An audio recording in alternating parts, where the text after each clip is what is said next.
Hello दोस्तों, स्वागत है आपका सीवीटी सीरीज में मेरे यूट्यूब चैनल पे। मेरा नाम है अर्जुन और आज हम डिस्कस करने वाले हैं अपना सबसे पहला यूनिट यानी कि नेशनल इनकम। उसको आज हम एक वन शॉट डिटेल्ड वीडियो में सारे के सारे कॉन्सेप्ट्स हैं वो बहुत अच्छे से हम कंप्लीट करने वाले हैं। तो चलिए फिर स्टार्ट करते हैं बिना किसी देरी के। वीडियो को लास्ट तक ज़रूर देखना।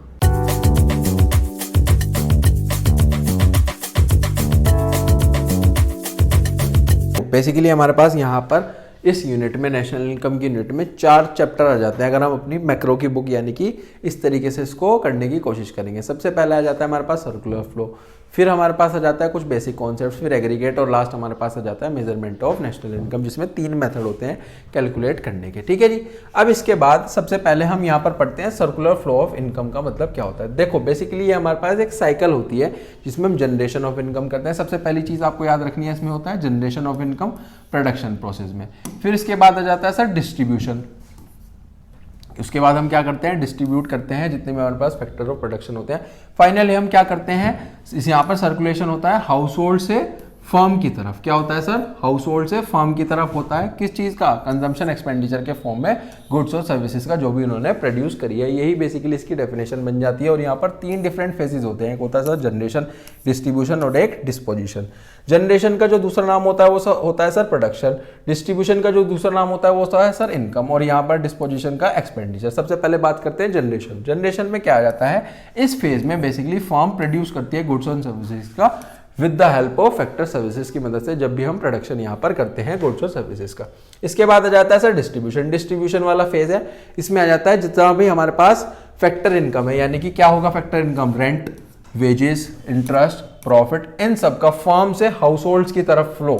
यही बेसिकली हमारे पास क्या कहलाता है, डिस्ट्रीब्यूशन यानी कि इनकम फेज कहलाता है। फिर आ जाता है सर लास्ट हमारे पास डिस्पोजिशन फेज। इस फेज के अंदर क्या होता है, जितनी भी इनकम रिसीव होती है हमारे पास फैक्टर ऑफ प्रोडक्शन से, वो हम स्पेंड कर देते हैं गुड्स और सर्विसेज का प्रोड्यूस करने में फर्म्स के द्वारा। वो इसके अंदर हमारे पास यहाँ पर आ जाता है। समझ में आया?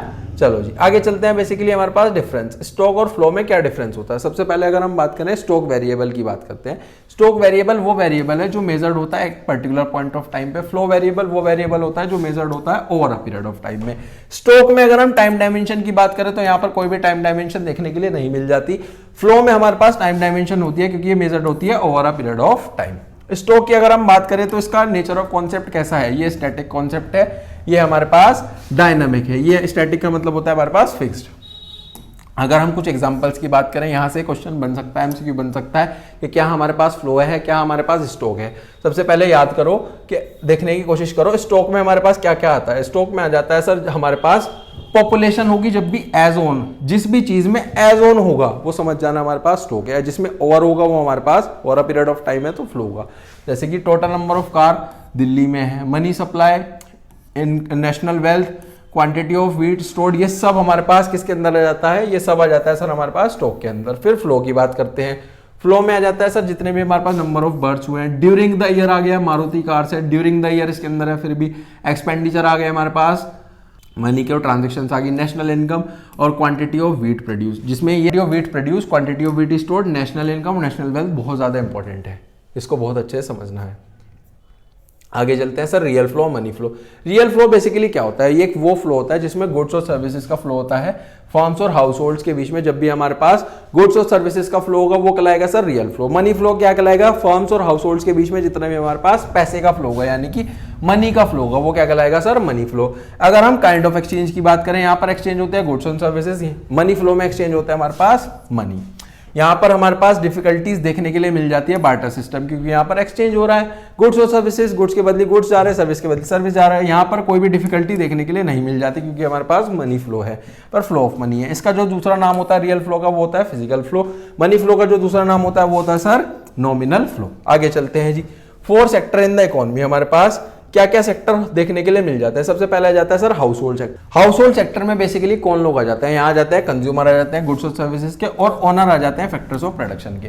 प्रोड्यूसिंग सेक्टर यानी कि फर्म्स, सेक्टर नंबर 2 की अगर मैं बात करूँ तो यहाँ पर आ जाते हैं जितने भी प्रोडक्शन प्रोड्यूसिंग फर्म्स हैं इकोनॉमी के अंदर। अगर मैं गवर्नमेंट की बात करूँ तो गवर्नमेंट में 2 बेसिकली लोग आते हैं। एक तो हमारे पास एज अ वेलफेयर एजेंसी, इसके अंदर हमारे पास क्या आ जाता है जो लॉ एंड ऑर्डर मेंटेन करते हैं, डिफेंस को करते हैं और अदर सर्विस करते हैं, पब्लिक वेलफेयर से रिलेटेड काम करते हैं। और एज अ प्रोड्यूसर भी यहाँ पर आ जाता है जब प्रोडक्शन होगी गुड्स और सर्विसेज की पब्लिक सेक्टर एंटरप्राइज में। तो दो चीजें हैं, या तो पब्लिक वेलफेयर या public sector enterprise government sector के अंदर आ जाता है। फिर है सर फॉरेन। फॉरेन का मतलब क्या है, जितने भी एक्सटर्नल सेक्टर है, जितना भी हमारे पास रेस्ट ऑफ द वर्ल्ड है, ये बेसिकली इसके अंदर आ जाता है। इस सेक्टर में हमारे पास आता है ट्रांजैक्शंस जो हमारे पास रेस्ट ऑफ द वर्ल्ड से होती है। बेसिकली इसके अंदर इंपोर्ट और एक्सपोर्ट आ जाता है गुड्स का, है ना, ये इसके अंदर आ जाता है।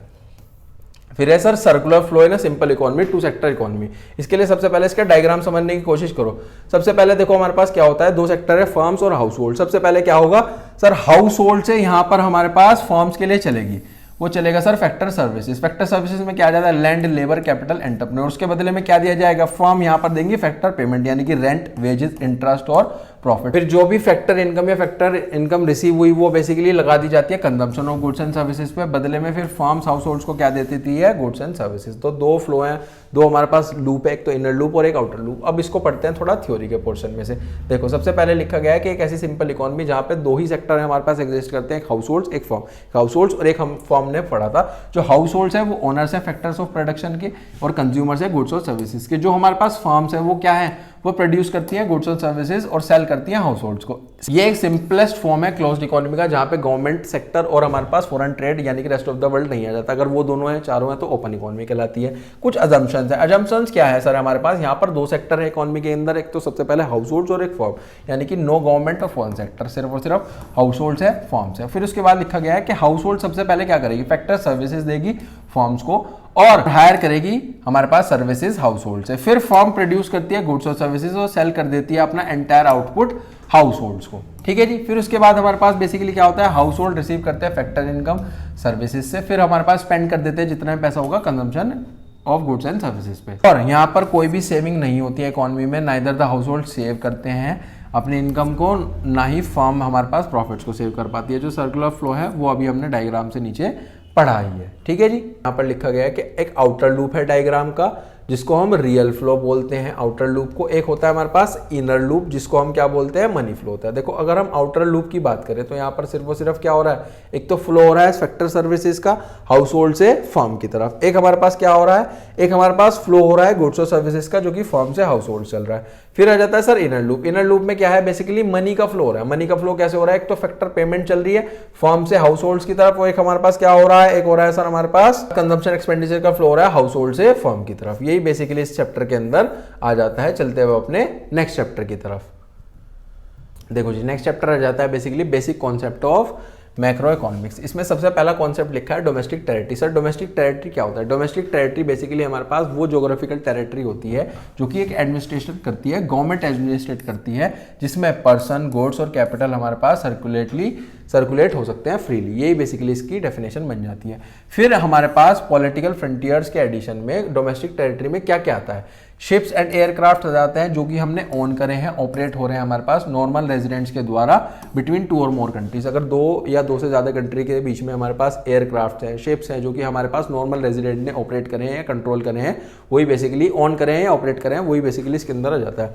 जितने भी हमारे पास फिशिंग वेल्स है, जितने भी हमारे पास ऑयल और नेचुरल गैस रिग्स हैं जो कि फ्लोटिंग प्लेटफॉर्म्स हैं और ऑपरेट करें हमारे पास एक रेजिडेंट ऑफ अ कंट्री ने, इंटरनेशनल वाटर में है, वो भी हमारे पास के अंदर जाता है। जितनी भी एम्बेसीज है, कंसल्टेट्स है, मिलिट्री एस्टेब्लिशमेंट है कंट्री की लोकेटेड है अब्रॉड में, वो भी हमारे पास डोमेस्टिक टेरिटरी का पार्ट हो जाता है। क्या इसके अंदर इंक्लूड नहीं होता है, जितनी भी embassies, consulates, military establishment foreign country की है हमारी कंट्री में, जैसे कि जापानी एम्बेसी है इंडिया में, वो पार्ट होगी जापान की डोमेस्टिक टेरिटरी का। जितनी भी इंटरनेशनल ऑर्गेनाइजेशन है जैसे कि यूएनओ, वर्ल्ड हेल्थ ऑर्गेनाइजेशन, जो कि हमारे पास ज्योग्राफिकल बाउंड्रीज में लोकेटेड है, वो उन्हीं की डोमेस्टिक टेरिटरी का पार्ट होता है। फिर आ जाता है sir normal resident. Normal resident कौन होता है, नॉर्मल रेजिडेंट वो एक ऐसा इंडिविजुअल, ऐसी इंस्टीट्यूशन जो कि हमारे पास क्या है, हमारे पास किसी भी पर्टिकुलर कंट्री में रिसाइड कर चुका है या फिर उसका सेंटर ऑफ इकोनॉमिक इंटरेस्ट लाई करता है उस पर्टिकुलर कंट्री में। अब ये sir centre of economic interest क्या होता है, ये बेसिकली आप दो पॉइंट्स यहाँ पर पढ़ सकते हो। वो बेसिकली क्या है कि जो भी रेजिडेंट है वो या तो रहे या लोकेट करता हो डोमेस्टिक टेरिटरी में उस पर्टिकुलर कंट्री की, या फिर अपनी कुछ बेसिक इकोनॉमिक एक्टिविटीज उस कंट्री में करता हो, जैसे अर्निंग, स्पेंडिंग या फिर एक्यूमुलेशन फ्रॉम दैट लोकेशन। ये इसके अंदर आ जाता है। फिर कौन हमारे पास नॉर्मल रेजिडेंट की कैटेगरी में नहीं आता? देखो, अगर कोई भी फॉरेन टूरिस्ट विजिटर हमारी कंट्री में विजिट करने के लिए आया, हॉलीडेज मनाने के लिए आया, मेडिकल ट्रीटमेंट लेने के लिए आया, स्टडी करने के लिए आया, स्पोर्ट्स खेलने के लिए आया, कॉन्फ्रेंस करने के लिए आया, तो वो इंक्लूड नहीं होगा। कोई भी फॉरेन स्टाफ एम्बेसीज का या फिर officials, diplomats, member of the arm forces का मेंबर है, फॉरेन कंट्री का, लोकेट हुआ है गिवन कंट्री में, वो भी हमारे पास नहीं होगा। इंटरनेशनल ऑर्गेनाइजेशन जैसे वर्ल्ड हेल्थ ऑर्गेनाइजेशन, यूएनओ, ये हमारे पास नॉर्मल रेजिडेंट कंसिडर करी जाती हैं उस इंटरनेशनल एरिया की, यहाँ की नहीं। कि कोई भी हमारे पास एम्प्लॉय है इंटरनेशनल ऑर्गेनाइजेशन का, वो कंसिडर करा जाएगा रेजिडेंट उस पर्टिकुलर कंट्री का जिससे वो बिलोंग करता है, ना कि उसका जिसका वो इंटरनेशनल एरिया में है। ठीक है जी। फिर आ जाता है सर एक्सेप्शन। एक्सेप्शन आ जाता है अगर वो किसी भी इंटरनेशनल ऑर्गेनाइजेशन में काम करते हैं 1 साल से ज्यादा, फॉर मोर देन 1 ईयर, ये इंपॉर्टेंट चीज है, फॉर मोर देन 1 ईयर। तो बेसिकली वो कहाँ के हमारे पास रेजिडेंट कहलाते हैं? वो रेजिडेंट कहलाते हैं उस कंट्री के जिसमें वो ऑर्गेनाइजेशन ऑपरेट हो रही है। क्रू मेंबर्स हमारे पास फॉरेन वेसल्स के, कॉमर्शियल ट्रैवलर्स, सीजनल वर्कर्स, ये बेसिकली अपना जो स्टे है ये 1 साल से कम रखते हैं। जितने भी बॉर्डर वर्कर्स होते हैं नॉर्मल रेजिडेंट कंसिडर्ड करे जाते हैं उस कंट्री के जहां पर ये रहते हैं, ना कि जहां पर ये काम करते हैं।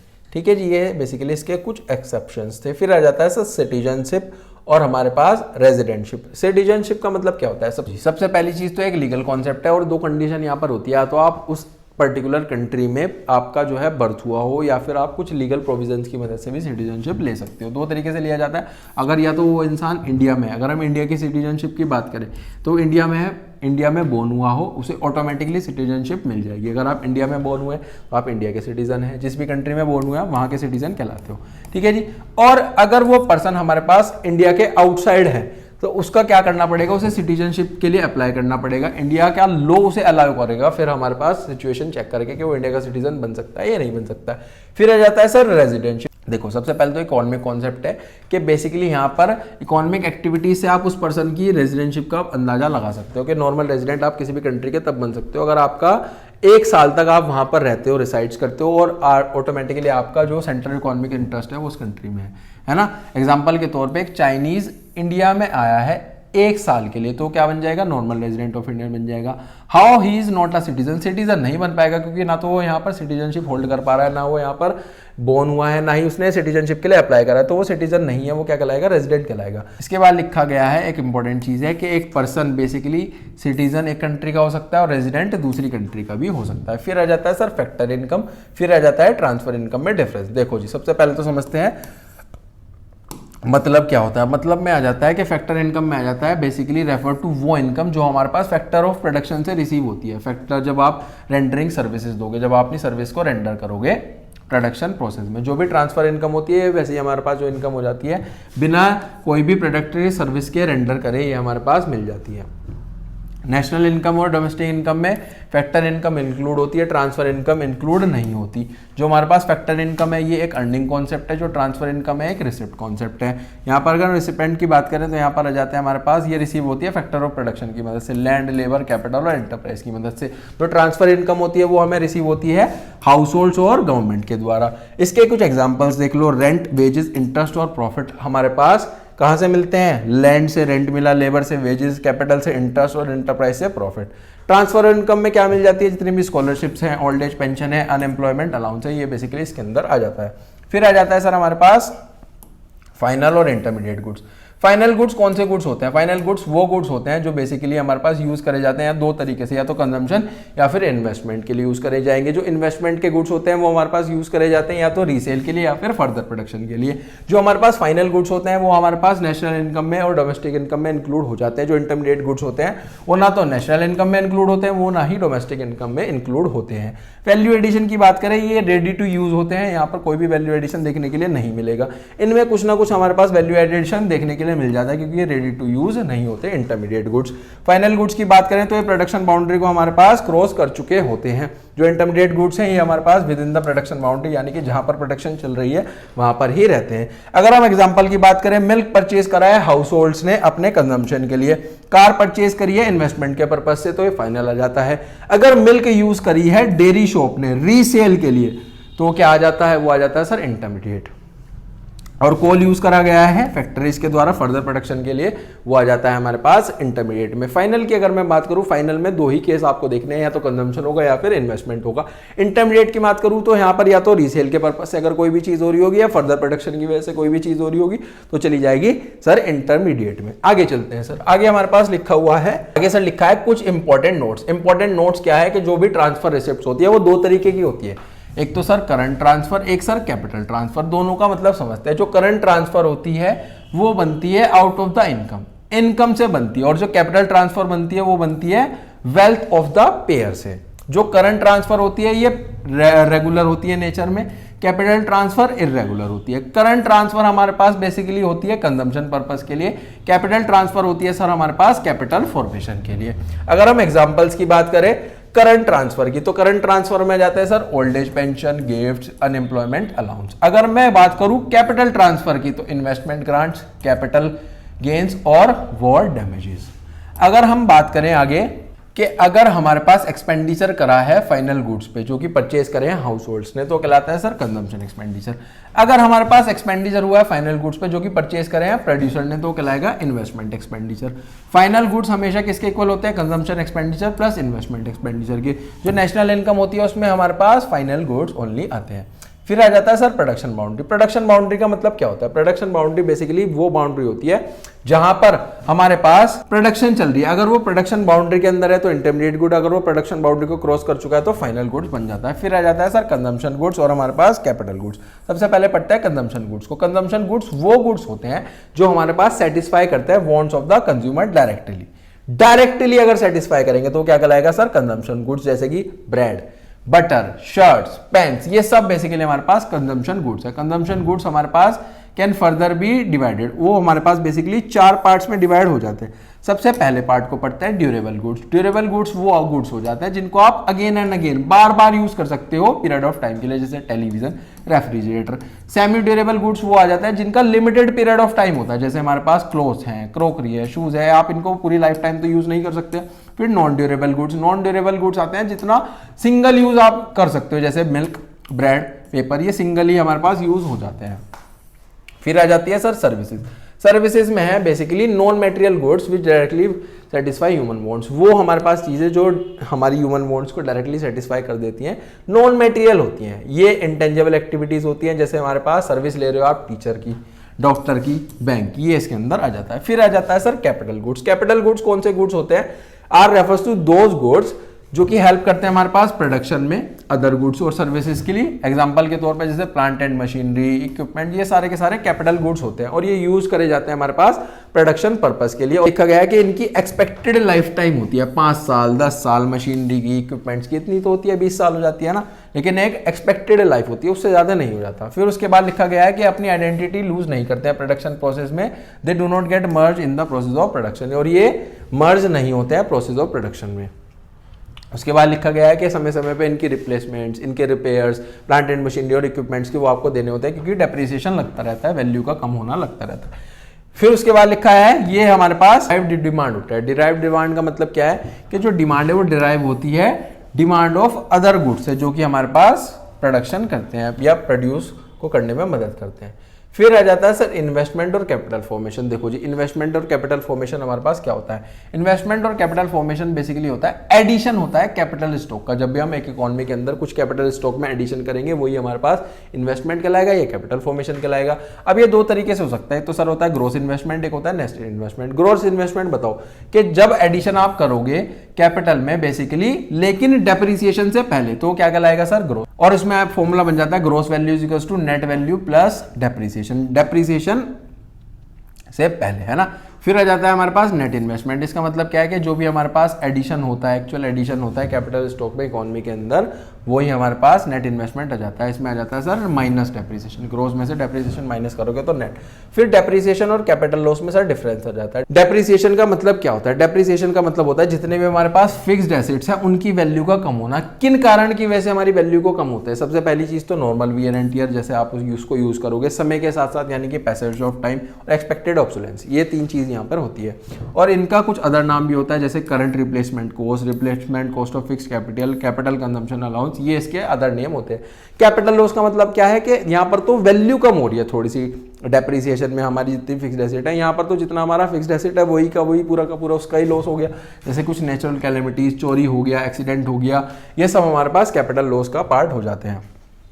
फिर प्रोविजन यहाँ पर हम बना देते हैं कई बार कि हमें रिप्लेसमेंट करना है अपने उस पर्टिकुलर एसेट का जिस पर डेप्रिसिएशन फ्यूचर में लग जाएगा और वो एक्सपेक्टेड लॉस होता है। यहाँ पर कोई भी आप प्रोविजन नहीं बनाते क्योंकि कैपिटल लॉस हमारे पास अनएक्सपेक्टेड होता है, आपको पता ही नहीं है, आपकी चीज़ चोरी भी हो सकती है, उसका एक्सीडेंट भी हो सकता है, कुछ नेचुरल कैलेमिटी भी आ गई, तो यही बेसिकली इसके अंदर आ जाता है।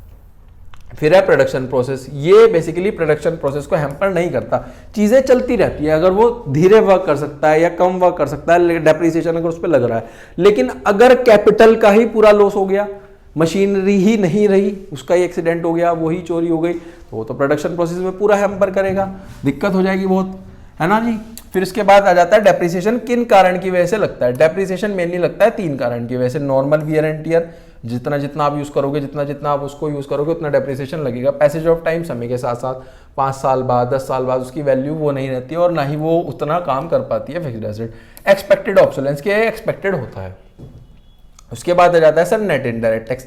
नेट इनडायरेक्ट टैक्स का मतलब क्या होता है, डिफरेंस बिटवीन होता है ये हमारे पास आईटी और सब्सिडीज। आईटी का मतलब होता है सर इनडायरेक्ट टैक्स, सब्सिडीज का मतलब होता है हमारे पास जितनी भी फाइनेंशियल असिस्टेंस दी जाती है गवर्नमेंट के द्वारा फर्म्स को और हाउस होल्ड्स को ताकि वो अपनी जनरल वेलफेयर बना पाए, यही हमारे पास सब्सिडीज हो जाता है। और इनडायरेक्ट टैक्स कौन से टैक्स होते हैं जो कि इम्पोज करती है गवर्नमेंट किन पर, हमारे पास sale and purchase of the sale and production of the goods and services, जैसे कि हमारे पास जीएसटी हो गया, एक्साइज लिकर पे electricity duty, stamp duty, entry taxes, tolls, ये सब हमारे पास इनडायरेक्ट टैक्स का ही पार्ट हो जाता है। अब आ जाता है सर फैक्टर कॉस्ट और मार्केट प्राइस। फैक्टर कॉस्ट का मतलब क्या होता है, फैक्टर कॉस्ट रेफर्स टू वो अमाउंट होता है जो कि आप पे करते हो बेसिकली फैक्टर्स ऑफ प्रोडक्शन के लिए, जो हमारे पास कंट्रीब्यूट करता है प्रोडक्शन प्रोसेस में। मार्केट प्राइस क्या होता है, मार्केट प्राइस बेसिकली वो प्राइस होता है जिसमें हमारे पास प्रोडक्ट बिकता है। एक होता है सर हमारे पास फैक्टर कॉस्ट, एक होता है सर हमारे पास मार्केट प्राइस। फैक्टर कॉस्ट का मतलब क्या होता है कि जितना भी हमारे पास प्रोडक्शन में खर्चा है। मार्केट प्राइस का मतलब क्या होता है कि जितना भी हमारे पास बेसिकली जिस वैल्यू पे वो सामान बिक रहा है, इसमें हम बेसिकली अपना NIT जोड़ देते हैं, यानी कि नेट इनडायरेक्ट टैक्स जोड़ देते हैं। यहाँ से यहाँ जाना है तो नेट इनडायरेक्ट टैक्स हम बेसिकली माइनस कर देते हैं, ये इसके अंदर आ जाता है। यही इसके 2 फॉर्मूले भी लिखे गए हैं, ठीक है जी। आगे चलते हैं, आगे बेसिकली लिखा है net factor income from abroad. Net factor income from abroad बताओ जी क्या होता है। ये बेसिकली डिफरेंस होता है फीफा माइनस फीटा, यानी कि factor income from rest of the world और factor income paid to the rest of the world, ठीक है, यानी कि अब्रॉड। ये इसका फॉर्मूला लिखा है कि FIFA minus FITA. Factor income from abroad क्या होता है, ये कि बेसिकली इनकम होती है जो कि रिसीव होती है नॉर्मल रेजिडेंट के द्वारा एक कंट्री में रेस्ट ऑफ द वर्ल्ड से, किस फॉर्म में, वेजेस और सैलरीज एट इंटरेस्ट के फॉर्म में।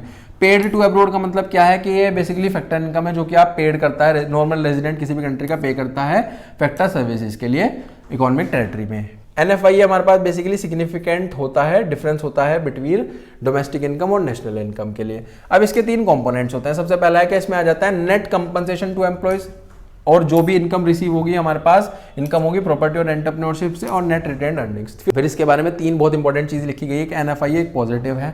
कब होगा, जब हमारे पास फ्रॉम अब्रोड ज्यादा होगी पेड वाली से। नेगेटिव कब होगा, जब पेड हमारे पास ज्यादा होगा, यानी कि ये लेस हो जाएगी, फ्रॉम लेस हो जाएगी। और 0 कब होगी, जब दोनों हमारे पास इक्वल कहलाती हैं। तो बेसिकली यही था हमारे पास चैप्टर नंबर 2। अब चलते हैं सर अब अपने चैप्टर नंबर 3 की तरफ। चलो जी, नेक्स्ट आ जाता है national income and related aggregates. Basically सबसे पहले तो नेशनल इनकम बताओ। नेशनल इनकम एक बहुत ही ज्यादा इंपॉर्टेंट कॉन्सेप्ट है मैक्रो इकोनॉमिक्स का, जिसमें काफी सारे एग्रीगेट्स आ जाते हैं।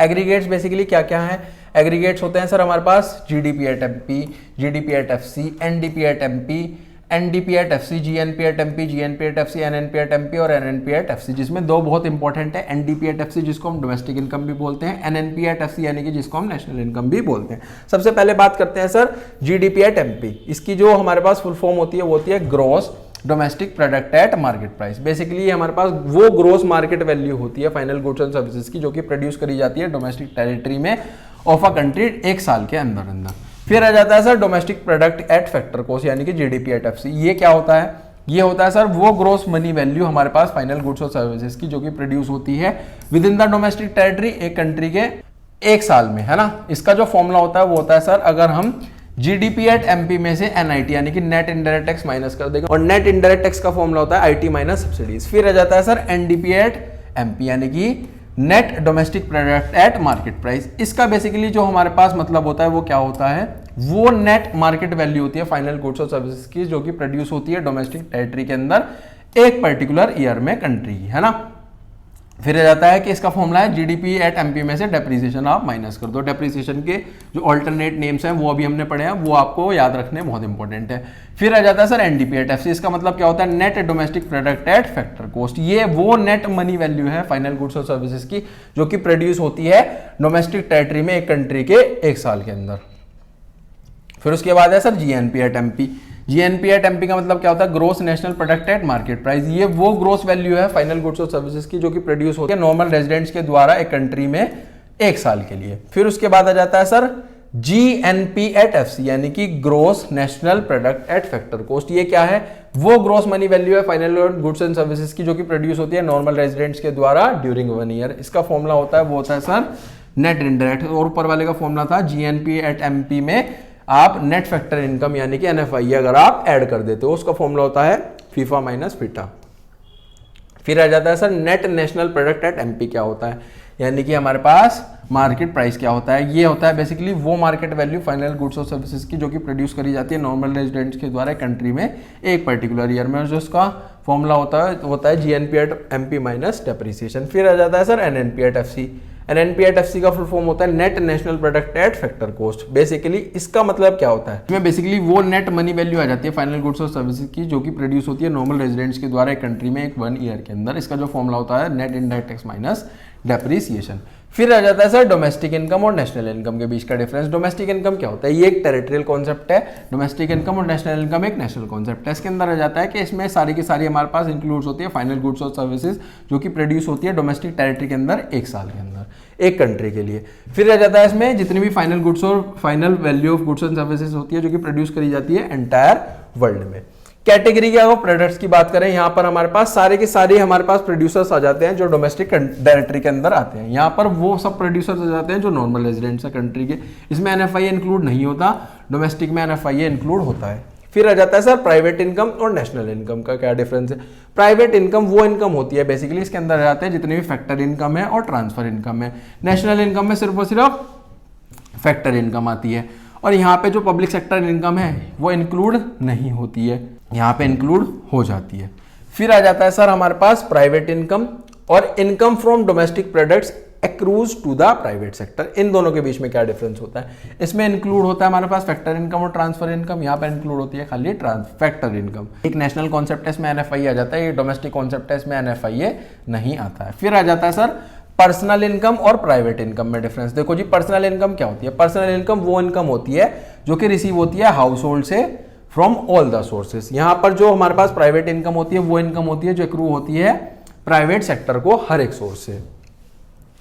पर्सनल इनकम एक नैरो कॉन्सेप्ट है, ये एक ब्रॉडर कॉन्सेप्ट है। क्यों नैरो कॉन्सेप्ट है, ये क्योंकि पार्ट होता है प्राइवेट इनकम का और ये बेसिकली पार्ट होता है पर्सनल इनकम का।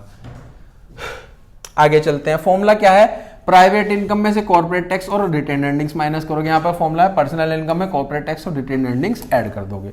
फिर आ जाता है सर हमारे पास नेशनल डिस्पोजेबल इनकम और नेशनल इनकम के बीच का डिफरेंस। जो नेशनल डिस्पोजेबल इनकम है इसमें इंक्लूड होते हैं हमारे पास factors as well as transfer income, यहाँ पर इंक्लूड होते हैं फैक्टर इनकम।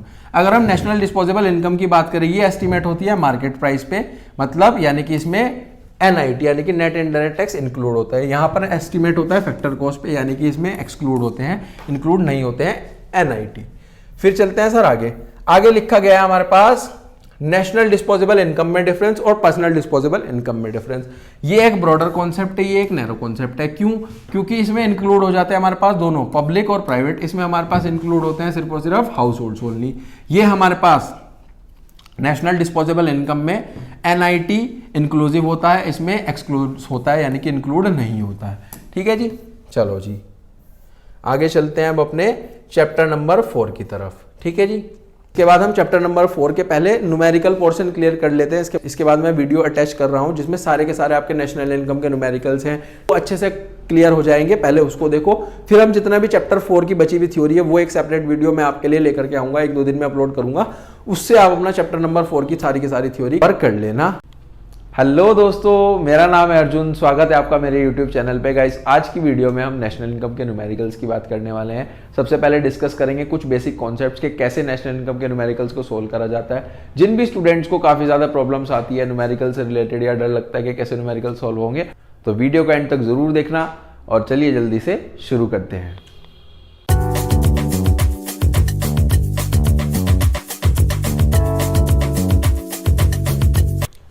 देखो, सबसे पहले नेशनल इनकम समझने के लिए, नेशनल इनकम को हम एनवाई लिखते हैं, इसकी शॉर्ट फॉर्म है। नेशनल इनकम समझने के लिए आपको उसके कुछ एग्रीगेट समझना बहुत इंपॉर्टेंट है।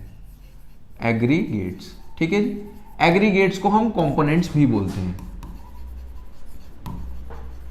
एग्रीगेट्स को हम कंपोनेंट्स भी बोलते हैं। देखो, नेशनल इनकम का मतलब होता है मेनली हमारे पास जितनी भी देश के अंदर प्रोडक्शन हो रही है, प्रोडक्शन से होने वाली इनकम, वो हमारी नेशनल इनकम कहलाती है। और प्रोडक्शन को हम मेनली बोलते हैं जीडीपी। जैसे लिखा है ना जीडीपी, जीडीपी का मतलब क्या है? Gross domestic production. Gross domestic production का मतलब कि डोमेस्टिक लेवल यानी कि इंडिया लेवल पे कितनी ग्रोस प्रोडक्शन हुई है, ये हमारे पास क्या कहलाता है? जीडीपी, यानी कि प्रोडक्शन कहलाता है। आपने सुना ही होगा कि आज इस देश की जीडीपी बढ़ रही है या इस देश की जीडीपी गिर रही है, तो जीडीपी का मतलब यही होता है कि प्रोडक्शन कितनी हो रही है। इसी तरीके से इसको भी हम क्या बोलते हैं? कंपोनेंट या फिर एग्रीगेट बोलते हैं। इस तरीके के काफी सारे एग्रीगेट्स और कंपोनेंट्स होते हैं। तो चलिए जल्दी से उसको डिस्कस करते हैं कि कैसे होते हैं वो। किसी भी एक एग्रीगेट में 4 चीजें होती हैं, 1, 2, 3 और 4, ठीक है जी। सबसे पहले हमारे पास 2 चीज होगी, या तो होगी वो ग्रोस या होगी वो नेट, ठीक है। सेकंड नंबर पे हमारे पास या तो होगा वो डोमेस्टिक या फिर वो होगा नेशनल, ठीक है जी। ये जो थर्ड नंबर पे है ये हमारे पास फिक्स्ड ही रहता है, इसको हम प्रोडक्ट से डिनोट करते हैं, वैसे इसका मतलब होता है प्रोडक्शन, ठीक है। और यहां पे होता है हमारे पास या तो एफसी या फिर एमपी। एफसी का मतलब है फैक्टर कोस्ट, फैक्टर कोस्ट, और एमपी का मतलब होता है मार्केट प्राइस। क्या इतनी चीज क्लियर है? अब इसी की मदद से, इसी की हेल्प से हम अपने जितने भी सारे एग्रीगेट्स होते हैं उनको बनाने की कोशिश करते हैं। देखो कैसे बनेंगे।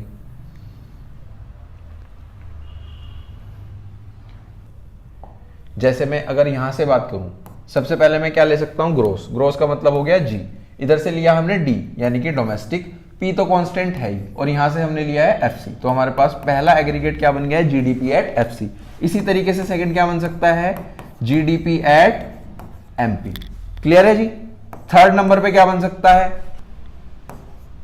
सबसे पहले ग्रोस ही लिया, अब डोमेस्टिक की जगह आप नेशनल ले लो, तो ये बन गया जीएनपी एट एफसी और जीएनपी एट एमपी। ये तो थे सब ग्रोस वाले, ठीक है जी। इसके बाद चलते हैं नेक्स्ट की तरफ, जो कि है हमारे पास एन से यानी कि नेट से, ठीक है जी। नेट का मतलब हो गया एन। अब यहां पे डी ले लो यानी कि डोमेस्टिक, पी तो फिक्स ही रहेगा, तो ये हो जाएगा एनडीपी एट, ये हो जाएगा एनडीपी एट एफसी, ठीक है जी। नेक्स्ट एनडीपी एट एफसी की जगह हमने लिख लिया है एमपी। 7 नंबर पे क्या हो जाएगा? नेट तो सेम ही रहेगा, डोमेस्टिक की जगह आपको नेशनल ले लेना है, तो ये आ जाएगा एनएनपी एट एफसी और एनएनपी एट एमपी। यही थे हमारे पास 8 एलिमेंट्स बेसिकली नेशनल इनकम के अंदर, ठीक है जी।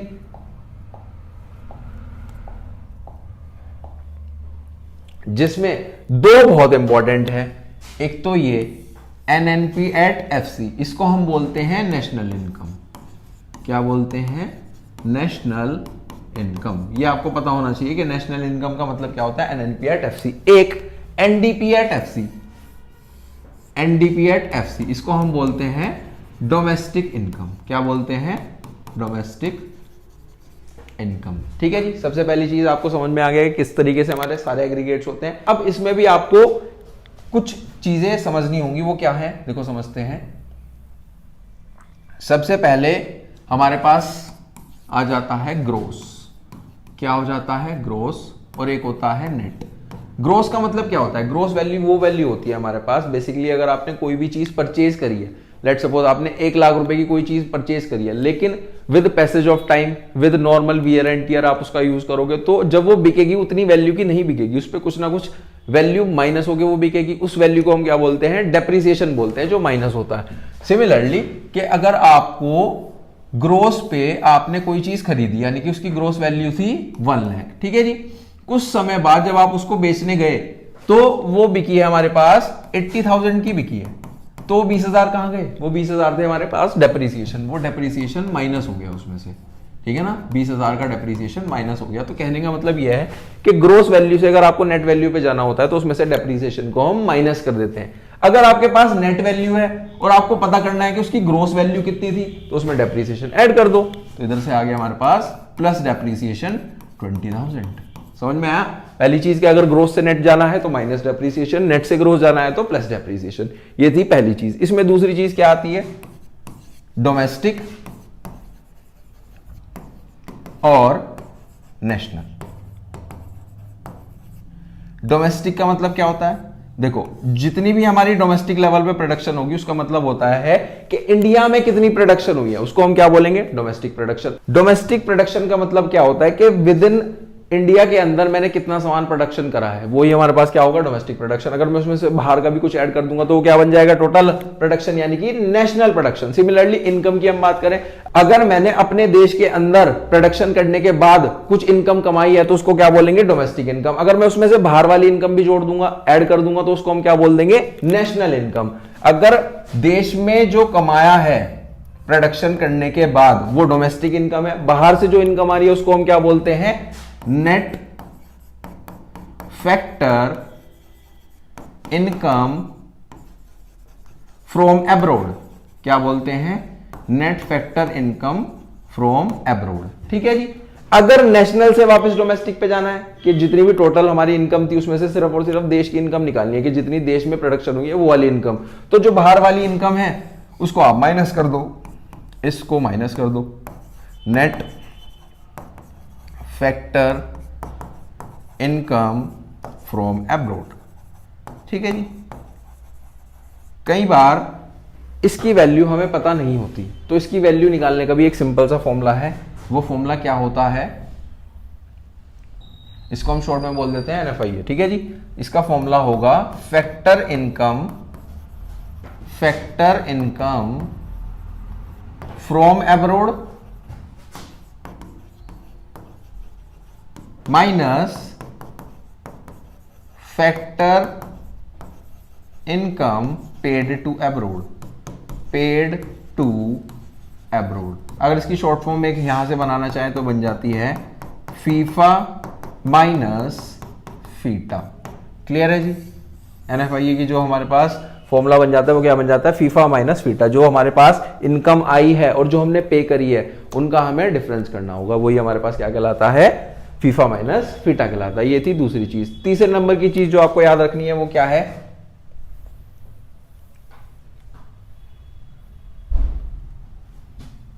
थर्ड नंबर पे हमारे पास फैक्टर कोस्ट यानी कि FC। ठीक है जी। एक होता है हमारे पास मार्केट प्राइस MP। ठीक है। एक है हमारे पास फैक्टर कोस्ट, एक है हमारे पास मार्केट प्राइस। अब इनका मतलब क्या होता है? फैक्टर कोस्ट का मतलब समझते हैं कि किसी भी चीज का आपने प्रोडक्शन करा है, क्या उसकी कुछ ना कुछ कीमत होगी, क्या उसकी कुछ ना कुछ कॉस्ट होगी। अगर आपने कोई चीज बनाई है लेट सपोज 50 रुपीज की, क्या आप उसको 50 में ही सेल करोगे? नहीं, उसमें कुछ ना कुछ आपको टैक्सेस ऐड ऑन करने पड़ते हैं। ठीक है जी। क्या ऐड ऑन करने पड़ते हैं?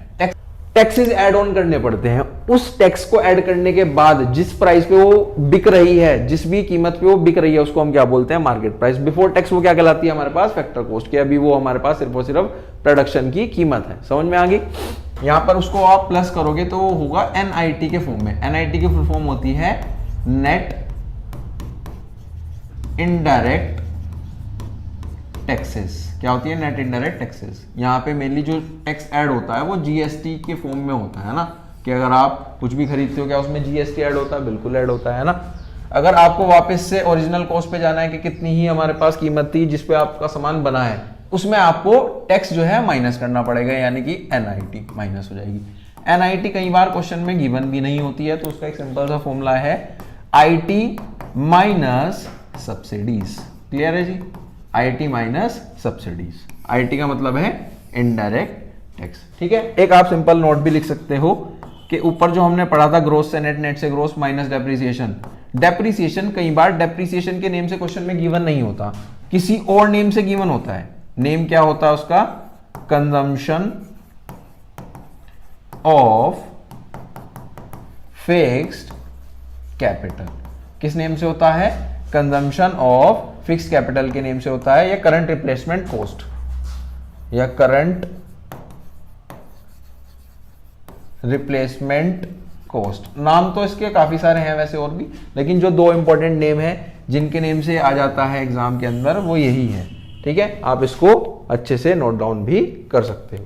क्लियर है चीज? चलो जी, अब इसका न्यूमेरिकल समझने की कोशिश करते हैं कि एक्चुअल में न्यूमेरिकल कैसे आता है। ठीक है,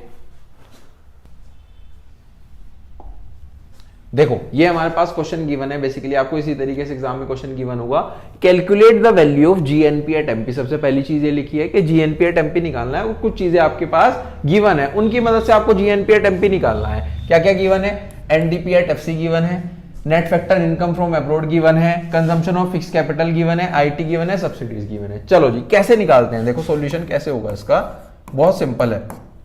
जो आपको फाइंड आउट करना है वो आप इजिकल्स टू से इधर लिखो, यानी कि जीएनपी एट एमपी एग्रीगेट। ठीक है जी, ये लिख लिया। अब आपको क्या देखना है? क्या कोई और एग्रीगेट क्वेश्चन में गिवन है? ये रहा एग्रीगेट, ये रहा एनडीपी एट एफसी गिवन है सर, यहां पे लिख लो एनडीपी एट एफसी। आपको वो तीन चार्ट जो मैंने अभी आपको डिस्कस कराए थे वो अपने माइंड में याद रखने हैं। ठीक है जी, उसी की मदद से हम क्वेश्चन को सॉल्व करेंगे।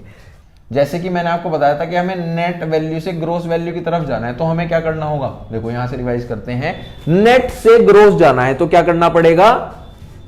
प्लस डेप्रिसिएशन करना पड़ेगा। क्या करना पड़ेगा? Plus depreciation. ठीक है जी, तो यहां पे हम लिख देते हैं प्लस डेप्रिसिएशन। डोमेस्टिक से नेशनल, जो सेकंड नंबर पे होता है ये डोमेस्टिक होता है, ये नेशनल। डोमेस्टिक से नेशनल पे जाना है। डोमेस्टिक से नेशनल का मतलब क्या होता है?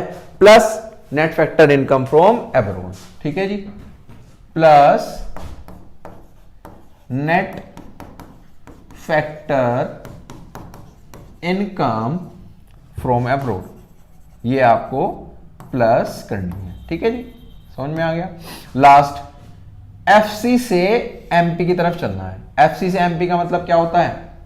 देखो ये लिखा है, अगर आपको एफसी से एमपी की तरफ जाना है तो आपको प्लस एनआईटी करना होगा। क्या करना होगा? Plus NIT. तो मैं यहां पे लिख देता हूं प्लस एनआईटी। अब आपको सिंपल क्या करना है? इन सब की वैल्यूज रखनी है। जैसे कि एनडीपी एट एफसी कितना गिवन था? 7000। डेप्रिसिएशन क्वेश्चन में कितना गिवन है? डेप्रिसिएशन अभी मैंने नोट लिखवाया, देखो ये बहुत इंपॉर्टेंट चीज है। एक कंजम्पशन ऑफ फिक्स कैपिटल के नेम से आता है मेनली, तो डेप्रिसिएशन ये हमारे पास 250।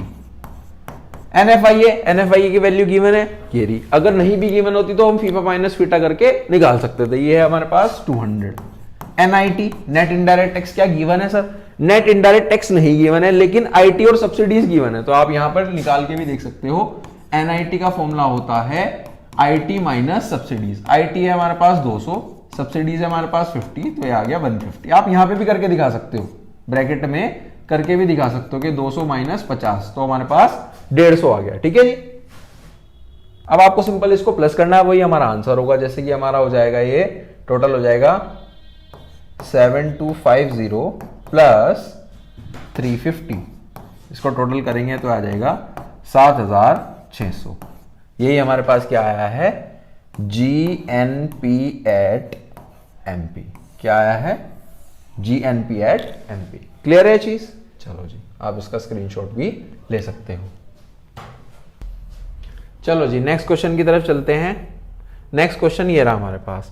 अब जरूरी ही नहीं है कि क्वेश्चन में हमें एग्रीगेट ही निकालने के लिए आया, हमें कुछ और वैल्यू भी निकालने के लिए पूछा जा सकता है। जैसे कि यहां पर हमारे से पूछा गया है डेप्रिसिएशन की वैल्यू फाइंड आउट करो। क्या क्या गिवन है? GDP at MP, NNP at FC. अब सर ने तो पिछले न्यूमेरिकल में ये बताया था कि इजिकल्स टू से इधर उसको रखना है जो निकालना है।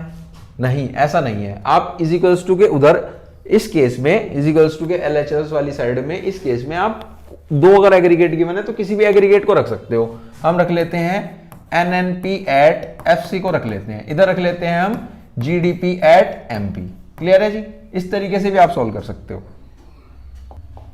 देखो सबसे पहले आपको क्या करना है? वही ग्रोस से नेट। ग्रोस से नेट क्या होता है? देखो यहां से चेक करो, ग्रोस से नेट होता है माइनस डेप्रिसिएशन, तो आपको यहां पर लिखना होगा माइनस डेप। ठीक है जी। डोमेस्टिक से नेशनल की तरफ चलना है। डोमेस्टिक से नेशनल का मतलब क्या होता है? डोमेस्टिक से नेशनल होता है हमारे पास प्लस NFIA, यहां पे लिख लो प्लस NFIA। ठीक है जी। लास्ट क्या है? MP से FC की तरफ चलना है आपको। MP से FC का मतलब क्या होता है? ये लिखा हुआ है MP से FC माइनस नेट। चलो जी, MP से FC हो गया हमारे पास माइनस नेट। ठीक है जी, ये हमारे पास एक फॉर्मूला तैयार हो गया। अब आप वैल्यू इसको रखना शुरू करो। ये हो गया हमारे पास 850, ये हो गया हमारे पास 1100। डेप्रिसिएशन निकालना है तो डेप्रिसिएशन को एज इट इज लिख लो माइनस डेप। NFIA क्वेश्चन में कितना गिवन है? NFIA 100 गिवन है, यहां पे लिखा 100। NIT नहीं गिवन है, NIT आपको निकालनी पड़ेगी। NIT अगेन वैसे निकलेगी IT minus subsidies. IT question में गिवन है 200, सब्सिडीज है 50, तो ये आ गया 150, तो हमने रख दिया यहाँ पर 150। वही आप यहाँ पर भी निकाल करके दिखा सकते हो, हमने साइड में निकाल दी, कोई दिक्कत वाली बात नहीं है। अब आपको क्या करना है, किस तरीके से एक क्वेश्चन हमारे पास तैयार हो गई, इसको कैसे सॉल्व करेंगे हम।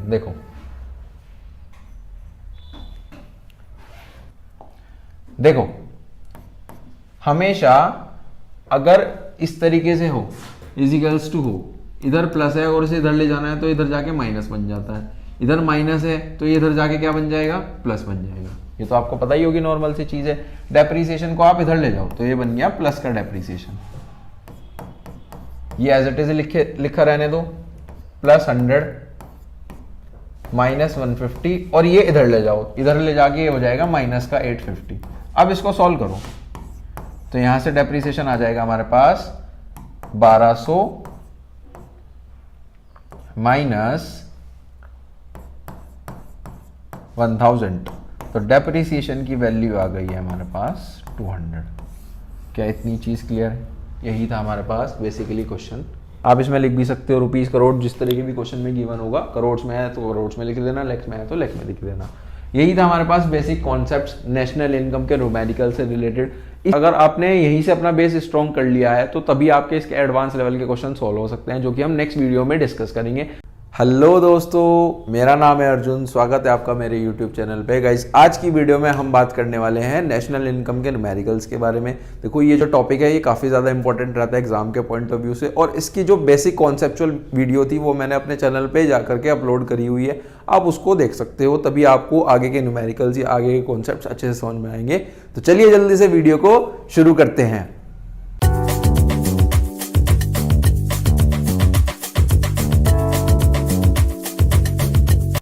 देखो, नेशनल इनकम निकालने के हमारे पास मेनली 3 मेथड होते हैं। सबसे जो पहला मेथड होता है वो होता है हमारे पास वैल्यू एडेड मेथड, फिर आता है हमारे पास एक्सपेंडिचर मेथड, फिर आता है हमारे पास इनकम मेथड। अगर मैं बात करूं वैल्यू एडेड मेथड की, देखो इसका मतलब क्या होता है? इसका मतलब होता है वैल्यू का एडिशन करना। जब भी एक प्रोड्यूसर कुछ प्रोडक्शन करता है तो उसमें जो भी वो वैल्यू एडिशन करता है तो उसको हम क्या बोलते हैं? वैल्यू एडेड बोलते हैं। बात करें अगर हम एक्सपेंडिचर मेथड की, तो इसमें हम सारे एक्सपेंसेस की मदद से देखते हैं कि हमारी नेशनल इनकम की वैल्यू क्या आती है। अगर मेरा एक्सपेंस है तो किसी और के लिए इनकम है, किसी और का इनकम मेरे लिए एक्सपेंस, तो एक सर्कुलर फ्लो चलता रहता है। ठीक है जी।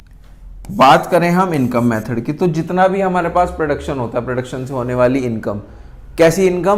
प्रोडक्टिव आइटम्स वाली इनकम। इसमें अनप्रोडक्टिव वाली नहीं ऐड करनी है। जितनी भी हमारे पास, क्योंकि हम नेशनल इनकम की बात कर रहे हैं, नेशनल, तो जितनी भी सारी इनकम होगी वो सब हम इसमें क्या कर देंगे?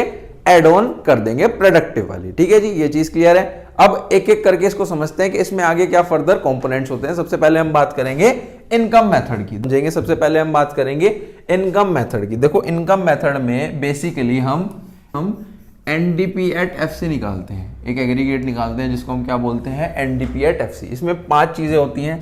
सबसे पहला होता है हमारे पास PRIM और E।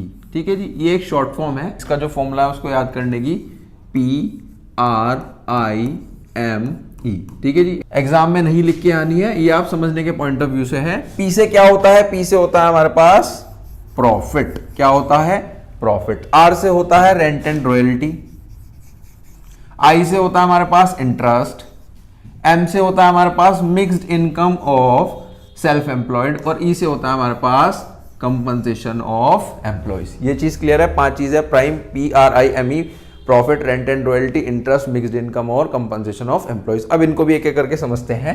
देखो जी, सबसे पहले अगर मैं बात करूं प्रॉफिट की, प्रॉफिट मेनली बेसिकली होता किसका है? एंटरप्रेन्योर्स का होता है हमारे पास प्रॉफिट, ठीक है। उसमें भी अगर कई बार प्रॉफिट की वैल्यू गिवन ना हो तो 3 चीजें यहां पर आपको ऐड ऑन करनी होती है। सबसे पहली चीज होती है डिविडेंड।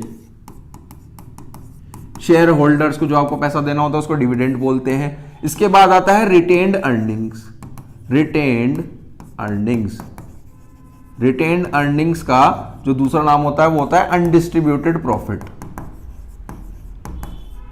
अनडिस्ट्रीब्यूटेड प्रॉफिट्स, ठीक है जी। थर्ड चीज जो आपको इसमें ऐड ऑन करनी होती है वो होता है हमारे पास कॉर्पोरेट टैक्स। कॉर्पोरेट टैक्स, ठीक है। जब भी क्वेश्चन में आपको ये गिवन ना होगा तो आपको इन तीनों का सम करना होगा। ये 3 वैल्यूज गिवन होगी, इनका सम करोगे तो आपको पता लग जाएगा। उसके बाद आ जाता है rent and royalty. Rent and royalty क्या होता है? देखो, जब भी हम किसी की कोई भी एसेट यूज करते हैं, ठीक है जी, बदले में हम उसको क्या देते हैं? रॉयल्टी देते हैं, ठीक है। रेंट तो सिंपल ही है, रेंट तो आपको पता ही है। रेंट और रॉयल्टी हमारे पास ये हो जाता है। इंटरेस्ट, ये जो दोनों है ये हमारे पास पैसिव होते हैं, पैसिव सोर्स ऑफ इनकम कहलाते हैं। फिर बात करें एम से था हमारे पास मिक्स्ड इनकम। मिक्स्ड इनकम का मतलब क्या होता है? Mixed income of self employed में वो लोग आ जाते हैं जो खुद से प्रोडक्शन करके पैसा कमाते हैं, ठीक है। जैसे हमारे पास जितने भी बिजनेसमैन हो गए हैं ना, तो इसमें आ जाएगा हमारे पास बिजनेसमैन की इनकम, ठीक है जी, समझ में आ गया। इसके बाद है compensation of employees. Compensation of employees में बेसिकली आ जाते हैं हमारे पास सैलरीड पर्सन। कौन आ जाते हैं? जितने भी सारे हमारे सैलरी वाले होते हैं, है ना। तो इसमें भी कई बार ऐसा होता है कि कंपनसेशन ऑफ एम्प्लॉयज की डायरेक्ट वैल्यू क्वेश्चन में गिवन नहीं होती है, तो आपको कुछ चीजें इसमें ऐड ऑन करनी होगी। जैसे जो सबसे पहली है वो है वेजेस एंड सैलरीज। अब सैलरीड एम्प्लॉयज इसके अंदर है ना, तो वेजेस एंड सैलरीज उनको मिलेगी, wages and salaries in cash. Second number पे होता है wages and salaries in kind. इसका मतलब क्या होता है? जैसे अगर हमारे पास कोई एम्प्लॉइज है, हमने उन्हीं के बच्चों को जो है एजुकेशन दिलवा दिया, हाउसिंग फैसिलिटी दिलवा दी, तो वो हमारे पास wages and salaries in kind में जाता है। लास्ट होता है हमारे पास employers contribution. Employers contribution to social security schemes. Last क्या होता है? एम्प्लॉयर्स, एम्प्लॉइज नहीं, एम्प्लॉयर का contribution to social security schemes. जैसे कि फ्यूचर में कोई भी प्रोविडेंट फंड के लिए सेव कर लिया पैसा, है ना, वो कंट्रीब्यूशन आ जाता है इसके अंदर एम्प्लॉइज के नहीं आएंगे, ठीक है जी। ये था हमारे पास सिंपल सा चार्ट इनकम मेथड का। इसमें 5 चीजें हैं, profit, rent and royalty, interest, mixed income और कंपनसेशन ऑफ एम्प्लॉइज। अपना चलते हैं अब एक्सपेंडिचर मेथड की तरफ। देखो, एक्सपेंडिचर मेथड में हम किस एग्रीगेट की बात करते हैं? एक्सपेंडिचर मेथड में हम बात करते हैं जीडीपी एट एमपी की बात करते हैं। इसमें जितने भी सारे हमारे एक्सपेंसेस हैं उनकी मदद से हम नेशनल इनकम को निकालने के लिए देखते हैं। जैसे कि हमारे पास 4 सेक्टर हैं। हाउसहोल्ड्स, ये हमारे पास हाउसहोल्ड्स हो जाता है, ठीक है। ये हमारे पास बेसिकली फर्म, गवर्नमेंट और रेस्ट ऑफ द वर्ल्ड, ठीक है जी। 4 सेक्टर होते हैं। सबसे पहला है private final consumption expenditure. Private final consumption expenditure में जितने भी हाउस होल्ड्स का खर्चा होता है, हम लोगों का खर्चा होता है, वो आ जाता है प्राइवेट फाइनल कंजम्पशन एक्सपेंडिचर के अंदर। उसके बाद आ जाता है ग्रॉस डोमेस्टिक कैपिटल फॉर्मेशन, जिसको हम इन्वेस्टमेंट एक्सपेंडिचर भी बोलते हैं। क्या बोलते हैं? इन्वेस्टमेंट एक्सपेंडिचर, ठीक है जी। यहां पे बेसिकली इन्वेस्टमेंट की बात हो रही है कि इन्वेस्टमेंट से रिलेटेड जितना भी खर्चा है फर्म्स का, है ना, तो वो जाता है जीडीसीएफ में। कई बार इस वाले केस में, सेकंड वाली चीज में जीडीसीएफ की वैल्यू गिवन नहीं होती है, तो उसमें 2 वैल्यूज और गिवन होगी। क्या होगी? वो होगी gross domestic fixed capital formation, GDFCF. यहां पे है जीडीसीएफ, यहां पे क्या होगा? जीडीएफसीएफ। इस एफ का मतलब क्या है? Fixed capital formation. इसमें आपको एक चीज ऐड ऑन करनी पड़ेगी जिसको हम बोलते हैं चेंज इन स्टॉक। क्या बोलते हैं, चेंज इन स्टॉक। ये चेंज का साइन होता है। इसका भी एक फॉर्मूला होता है, वो क्या होता है, closing stock minus opening stock, closing stock minus opening stock. क्या ये चीज क्लियर है? ठीक है जी। अगर ये गिवन नहीं होगा तो आप इन दोनों को सम करोगे तो आपको पता लग जाएगा। इसके बाद नेक्स्ट थर्ड नंबर पे क्या है, गवर्नमेंट, जिसमें बेसिकली गवर्नमेंट का जितना भी खर्चा होता है गुड्स और सर्विसेज से रिलेटेड वो इसके अंदर आ जाता है ना। फिर तो है last net exports. Net exports में रेस्ट ऑफ द वर्ल्ड वाली चीजें, यानी कि इसका एक सिंपल सा फॉर्मूला होता है, वो होता है एक्सपोर्ट्स माइनस इंपोर्ट्स। क्लियर है जी। इसको आप x माइनस एम भी लिख सकते हो। ये था हमारे पास बेसिकली एक्सपेंडिचर मेथड का फॉर्मूला, जिसमें हमारे पास चार चीजें आती है, private final consumption expenditure, gross domestic capital formation, government final consumption expenditure और नेट एक्सपोर्ट्स। क्वेश्चन में ये सब चीजें गिवन होगी, आपको इन सबको प्लस करना होगा तो आपकी वैल्यू निकल जाएगी नेशनल इनकम की। ठीक है जी। अब इसका एक एक न्यूमेरिकल भी प्रैक्टिस करके देखते हैं, आई होप आपको और अच्छे से समझ में आएगा। देखो जी, सबसे फर्स्ट क्वेश्चन क्या है, आपको कैलकुलेट करना है एनएनपीएट एफसी। इसका मतलब क्या होता है, नेशनल इनकम कैलकुलेट करना है इन सब चीजों से। अब आपको देखना होगा जो भी फॉलोइंग चीजें आपके पास गिवन है कि वो प्राइम से रिलेटेड है, यानी कि इनकम मेथड से रिलेटेड है, या फिर एक्सपेंडिचर मेथड से रिलेटेड है। जैसे हम यहां पर चेक करते हैं, यहां पर हमारे पास रेंट एंड इंटरेस्ट और अनडिस्ट्रीब्यूटेड प्रॉफिट, मिक्स्ड इनकम, चीजें देखो वेजेस एंड सैलरीज कंपनसेशन में ऐड हो जाएगा। तो ये सब चीजें हमारे पास इनकम मेथड की है। तो चलिए जल्दी से इसको सॉल्व करने की कोशिश करते हैं। क्वेश्चन में कहा गया है, क्वेश्चन में बोला गया है आपको NNP@FC निकालना है। ये अभी हम देखेंगे कैसे निकलेगा। सबसे पहले तो आप NDP@FC का फॉर्मूला लगाओ, NDP@FC का फॉर्मूला लगाओ, जो कि क्या था हमारे पास, prime PRI plus M plus E। यही था हमारे पास फॉर्मूला। आपको एग्जाम में ऐसे नहीं लिख के आना है, आपको कंप्लीट लिखना है। ठीक है, प्राइम कोई भी बच्चा नहीं लिखेगा, ये सिर्फ और सिर्फ एक मेमोरी टेक्निक है। प्रॉफिट जब भी क्वेश्चन नहीं गिवन होता था तो तीन चीजें उसमें ऐड ऑन होती थी। अभी हम चेक करेंगे प्रॉफिट की वैल्यू दिख रही है, नहीं सर नहीं दिख रही है, तो हम क्या क्या ऐड करेंगे, अनडिस्ट्रीब्यूटेड प्रॉफिट, डिविडेंड और अपना कॉर्पोरेशन टैक्स। ठीक है जी। इन सबको प्लस करते हैं तो आ जाएगा हमारे पास 60, 20 और 40। इनकी वैल्यू लिख लेते हैं 60, 20 और 40। ठीक है। रेंट और इंटरेस्ट दोनों जो है कंबाइंड गिवन है, कंबाइंड वैल्यू गिवन है, ये नहीं देखो कंबाइंड गिवन है 160। ठीक है, आप इसको लिख लोगे 160, यहां पे लिख लिया हमने 160। इसके बाद मिक्स्ड इनकम की वैल्यू देखते हैं कितनी गिवन है। मिक्स्ड इनकम की वैल्यू गिवन है, ये रही 280। ठीक है जी, इसको भी आप वहीं पे लिख लो 280। लास्ट है हमारे पास कंपनसेशन ऑफ एम्प्लॉइज। क्या कंपनसेशन ऑफ एम्प्लॉइज गिवन है? अगर नहीं गिवन है तो उसमें अगेन कुछ चीजें हमें ऐड ऑन करनी पड़ेगी। नहीं गिवन है, हम ये रहा कंपनसेशन ऑफ एम्प्लॉइज की जगह हम क्या ले लेंगे, वेजेस एंड सैलरीज 600। ठीक है जी, सिंपल। अब आपको क्या करना है, इन सबको प्लस करना है। अगर हम इन सबको प्लस करेंगे तो आ जाएगा हमारे पास, ये आ गया हमारे पास 1160 आया है NDP@FC। क्या आया है, NDP@FC। अब ये एक एग्रीगेट है, आपको दूसरा एग्रीगेट फाइंड आउट करना है। वो कैसे फाइंड आउट करोगे, सिंपल, आप इसकी वैल्यू यहां पर रख सकते हो। देखो कैसे रखेंगे, यहां पर रख दो आप NDP@FC। ठीक है जी। अब आपको सिंपल वही एग्रीगेट की मदद से करना है कि डोमेस्टिक से नेशनल की तरफ जाना है। डोमेस्टिक से नेशनल का मतलब क्या होता है कि प्लस NFI है, यानी कि इसमें net factor income from abroad को आपको एड ऑन करना होगा। ये थी हमारे पास 1160 प्लस NFI। ये क्वेश्चन में NFI है, चेक करते हैं कितना है, ये रहा, माइनस का 20 गिवन है, तो यहां पे लिख दो माइनस का 20। तो वैल्यू आ गई हमारे पास 1140। ये हमारे पास क्या है, NNP@FC। ठीक है जी, यही था हमारे पास क्वेश्चन नंबर फर्स्ट। इस तरीके से करना है। पहले तो आपको बेसिकली उसका फॉर्मूला रखना है NDP@FC का इनकम मेथड से, फिर उसकी मदद से हम नेशनल इनकम निकालना सीखेंगे किस तरीके से निकलती है। चलते हैं नेक्स्ट क्वेश्चन की तरफ। देखो जी, नेक्स्ट क्वेश्चन क्या है, नेक्स्ट क्वेश्चन है आपको GNP@FC निकालना है। क्या निकालना है, GNP@FC।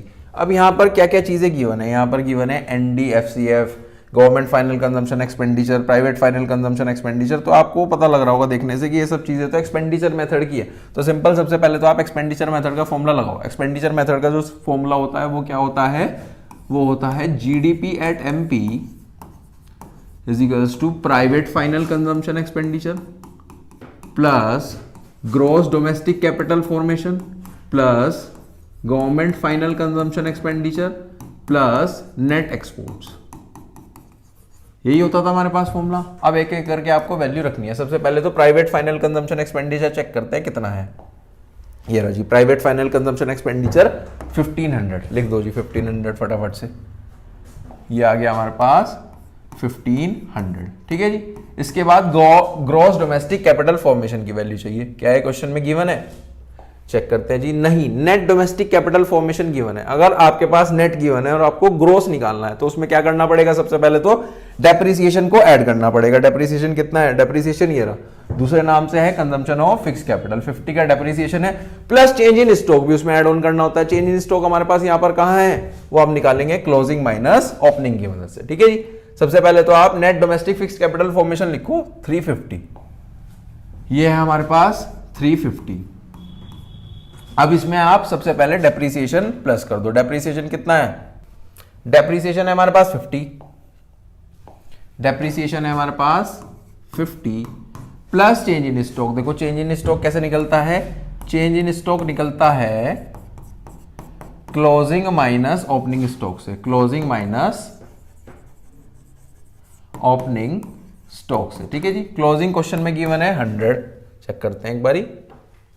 देखो जी क्लोजिंग स्टॉक कितना गिवन है, क्लोजिंग स्टॉक ये रहा 100, उसके बाद ओपनिंग स्टॉक कहाँ है, ओपनिंग स्टॉक ये रहा 60, एक 100 है और एक हमारे पास 60 है, तो 100 माइनस 60 करेंगे तो हमारे पास आ जाएगा 40। ये देखो 100 माइनस 60 करेंगे तो आ जाएगा हमारे पास 40, यही होगा 40, यहाँ पर ऊपर रख देंगे चेंज इन स्टॉक के नाम से। इसके बाद है government final consumption expenditure. Government final consumption expenditure को भी देखते हैं कितना है। गवर्नमेंट फाइनल कंजम्पशन एक्सपेंडिचर ये रहा 200, इसको उठा लो यहाँ से। और नेट एक्सपोर्ट, नेट एक्सपोर्ट्स भी, नेट एक्सपोर्ट्स है माइनस के 10, गवर्नमेंट फाइनल कंजम्पशन एक्सपेंडिचर है 200, नेट एक्सपोर्ट्स है माइनस के 10, ठीक है जी। अब इसको सबको प्लस करना है, इन सबको जब प्लस करोगे तो आ जाएगा हमारे पास, ये आ गया हमारे पास 2130। 2130 क्या है, जीडीपी एट एमपी, पहला एग्रीगेट तो हमारे पास आ गया है। अब आपको निकालना क्या है, निकालना था हमें क्वेश्चन के अंदर दूसरा एग्रीगेट जिसका है GNP at FC, GNP at FC निकालना है ना। तो देखो कैसे निकलता है, सिंपल, सबसे पहले आप लिखो यहां पर ऐसे, आपको जीएनपी एट एफसी निकालना है ना, और जीडीपी एट एमपी हमें पता है, तो हम कैसे निकालेंगे, डोमेस्टिक से नेशनल की तरफ चलेंगे, आ जाएगा हमारे पास प्लस एनएफआईए, ठीक है जी। और एमपी से एफसी की तरफ जाना है तो आ जाएगा माइनस का नेट, ठीक है। ये था हमारे पास, इसकी वैल्यू थी 2130। क्वेश्चन में चेक करते हैं एनएफआईए और एनआईटी कितना है। देखो जी एनएफआईए ये रहा सबसे लास्ट में, net factor income from abroad minus का 30, और एनआईटी भी चेक कर लेते हैं, ये रहा 40, एक है माइनस का 30 और एक है 40, ये है हमारे पास माइनस का 30 और ये है हमारे पास 40। तो आपको 70 में से माइनस करने, तो ये आ जाएगा हमारे पास 2060। जीएनपी एट एफसी की वैल्यू आ गई है 2060। समझ में आया? चलो जी नेक्स्ट क्वेश्चन की तरफ चलते हैं। देखो जी नेक्स्ट क्वेश्चन क्या गिवन है, कैलकुलेट नेशनल इनकम। सबसे पहले चीज तो यही है कि एनएनपी एट एफसी आपको यहां से कैलकुलेट करनी है by income and expenditure method, दोनों ही मेथड। इस बार तो क्वेश्चन ने बोल ही दिया है इनकम मेथड से और एक्सपेंडिचर मेथड से, तो आपको चेक करना होगा जो भी चीजें इनकम मेथड में जाती हैं वो आपको इनकम मेथड में लिखनी है, जो एक्सपेंडिचर की है वो एक्सपेंडिचर में लिखनी है, तो उसकी मदद से आप निकालोगे। सबसे पहले हम बात करते हैं इनकम मेथड की, ठीक है जी। इनकम मेथड की अगर हम बात करें तो इनकम मेथड का फॉर्मूला क्या होता है, बताओ जी। इनकम मेथड का फॉर्मूला हमारे पास होता है एनडीपी एट एफसी, उसमें भी क्या, prime, P plus R plus I plus M plus E, ठीक है जी। जो भी आंसर आएगा उसको हम कैसे करेंगे, इधर इस तरीके से निकालेंगे कि एनएनपी एट एफसी को आप इधर रखो, एनडीपी एट एफसी आपको पता होगा, फिर डोमेस्टिक से नेशनल पे चलेंगे तो प्लस एनएफआईए, ये पूरा का पूरा हमारे पास इस तरीके से सॉल्व होगा। सबसे पहले हम इसको निकालने की कोशिश करते हैं, प्रॉफिट चेक करते हैं कितना क्वेश्चन में गिवन है। ये रहा जी हमारे पास क्वेश्चन, प्रॉफिट कहाँ लिखा है, प्रॉफिट ये रहा 800 का हमारे पास प्रॉफिट है।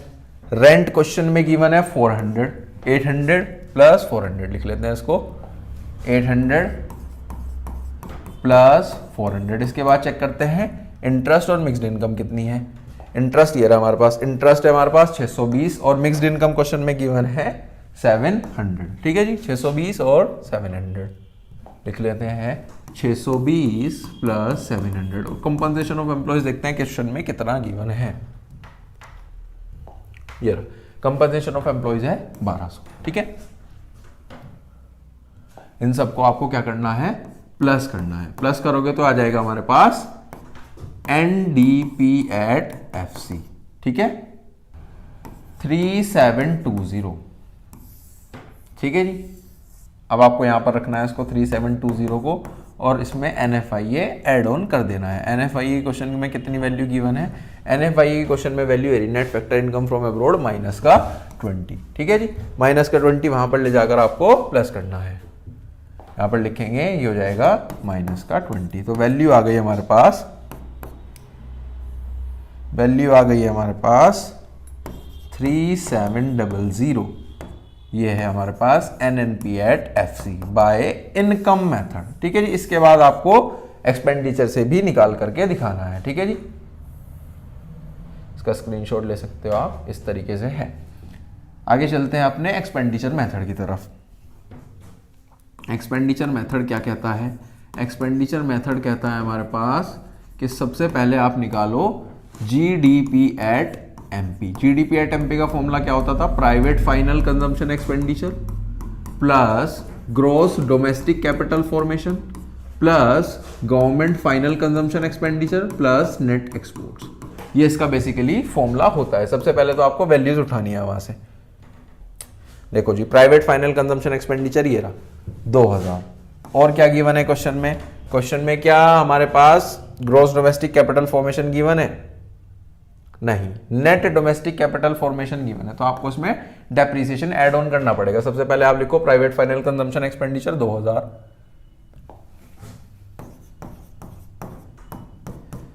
ग्रॉस डोमेस्टिक कैपिटल फॉर्मेशन निकालने के लिए आपको क्या करना होगा, नेट डोमेस्टिक की वैल्यू उठाओ, 770 में डेप्रिसिएशन ऐड ऑन कर दो। डेप्रिसिएशन कहां गिवन है, डेप्रिसिएशन ये रहा, कंजम्पशन ऑफ फिक्स्ड कैपिटल, 770 में 130 ऐड ऑन कर दो। 770 है हमारे पास नेट डोमेस्टिक कैपिटल फॉर्मेशन, 130 है हमारे पास depreciation. Government final consumption expenditure, government final consumption expenditure check करते हैं कितना, ये रहा गवर्नमेंट फाइनल कंजम्पशन एक्सपेंडिचर 1100, और नेट एक्सपोर्ट्स भी क्वेश्चन में गिवन है माइनस के 30, 1100 और माइनस के 30, 1100, ये आ जाएगा माइनस के 30, ठीक है जी। अब इस सब की जो वैल्यू निकालोगे वो आ जाएगी हमारे पास GDP एट MP, वो है हमारे पास 3970, ठीक है। अब आपको निकालना क्या है, हमें निकालनी है नेशनल इनकम यानी कि NNP एट FC। जो पता है वो इज इक्वल्स टू के रख दो GDP एट MP। क्लियर है जी। देखो कैसे निकलेगा, सबसे पहले आपको ग्रोथ से नेट की तरफ जाना है यानी कि माइनस का डेप्रिसिएशन, डोमेस्टिक से नेशनल की तरफ जाना है यानी कि प्लस का NFIA, ठीक है जी। इसके बाद MP से FC की तरफ जाना है यानी कि माइनस नेट, ठीक है। GDP एट MP की वैल्यू है हमारे पास 3970। डेप्रिसिएशन क्वेश्चन में देखते हैं कितना है, क्वेश्चन में डेप्रिसिएशन की वैल्यू गिवन थी 130। NFIA क्वेश्चन में गिवन है हमारे पास,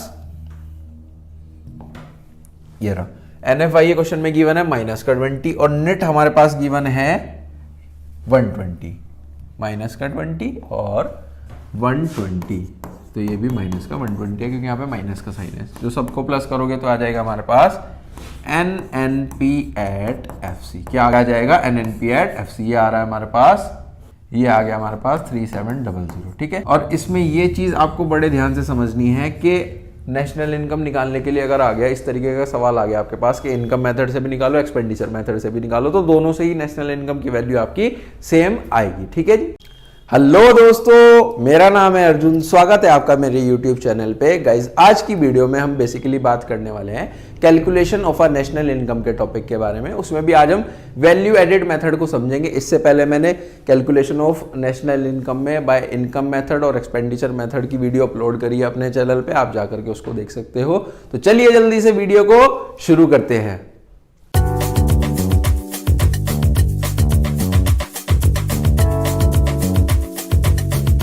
देखो, नेशनल इनकम कैलकुलेट करने के बेसिकली हमारे पास तीन मेथड होते हैं। सबसे जो पहला मेथड होता है वो होता है हमारे पास इनकम मेथड, इससे हम जो एग्रीगेट फाइंड आउट करते हैं वो होता है एनडीपी एट एफसी। ये भी हम पढ़ चुके हैं, मैंने इससे पहले जो वीडियो अपलोड करी थी उसमें मैंने पढ़ाया अच्छे से। इसके बाद एक्सपेंडिचर मेथड, एक्सपेंडिचर मेथड में जो हम एग्रीगेट कैलकुलेट करते हैं वो होता है जीडीपी एट एमपी। आज जो हम बात करेंगे वो हम बात करेंगे इस नंबर 3 पे जो है, जिसको हम बोलते हैं वैल्यू एडेड मेथड। यहां से जो एग्रीगेट निकलता है वो निकलता है जीडीपी एट एमपी, या आप उसको जीवी एट एमपी यानी कि gross value added at market price भी बोल सकते हो। ठीक है, चलो इसको समझने की कोशिश करते हैं। बेसिकली जो हमारे पास मेथड है उसका नाम है वैल्यू एडेड मेथड। ठीक है जी, वैल्यू एडेड मेथड। और जो यहां से एग्रीगेट बनता है वो बनता है जीडीपी एट एमपी यानी कि gross domestic product at market price, या फिर gross value added at market price. इतनी बात क्लियर है। अब वैल्यू एडेड का मतलब क्या है कि हमारी इकोनॉमी में वैल्यू एडिशन कैसे हो रहा है। देखो इसको भी समझने की कोशिश करते हैं। लेट सपोज हम थोड़ा सा इसको कैसे समझेंगे, ऐसे समझेंगे कि हमारे पास एक फार्मर है। ठीक है जी, फार्मर है, क्या वो कुछ आउटपुट देगा, उसको हम क्या बोलेंगे, वैल्यू ऑफ आउटपुट। किसकी मदद से, इंटरमीडिएट कॉस्ट या इंटरमीडिएट कंजम्पशन की मदद से। इस केस में हम बेसिकली सबसे पहले हमारे पास फार्मर है, फार्मर किस चीज का आउटपुट दे सकता है, वीट का।